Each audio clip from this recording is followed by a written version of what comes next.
And joining me in the studio is Tod Kalous with CattleFax.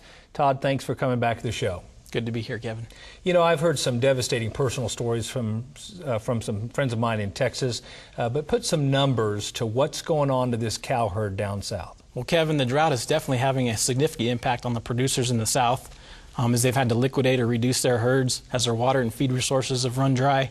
If you look at the actual numbers for beef cow slaughter, which USDA, they report weekly by region, if we look at that southern region, they're actually up about 21% year to date, which amounts to about 3,500 more cows per week than a year ago.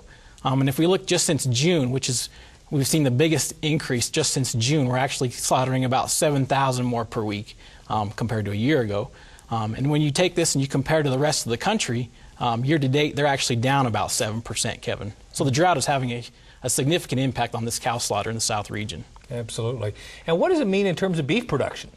Well, Kevin, in terms of the production numbers, if we did some analysis and we said that beef cow slaughter in the south region was down 7%, similar to the rest of the country, and we compare that to where it's actually at today, the increase in number of cows coming to town actually only adds about less than 1% to the total production so far this year. So in terms of the short term, it doesn't change a lot in terms of the total tonnage of beef. But I think the bigger issue is further down the road. What is this going to mean for implications for expansion down the road the next couple of years, cow numbers or beef production? If producers are unable to expand or uninterested in expanding their herd, what's that going to mean when we know that the beef cow herd has declined 13 out of 15 years so far? That's amazing. And I was going to ask you about that. It wasn't long ago that we had several of your folks from CattleFax on this show talking about potential cow herd expansion starting this year. What does it look like now?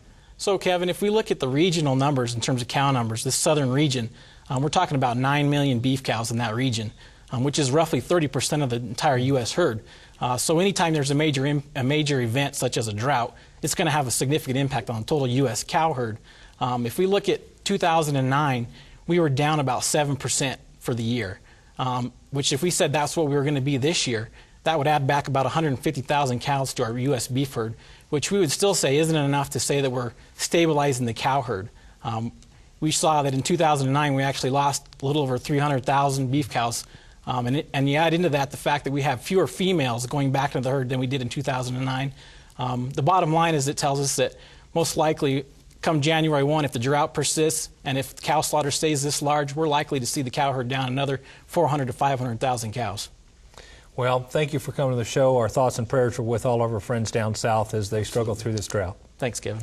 For more information on CattleFax, visit their website at CattleFax.com.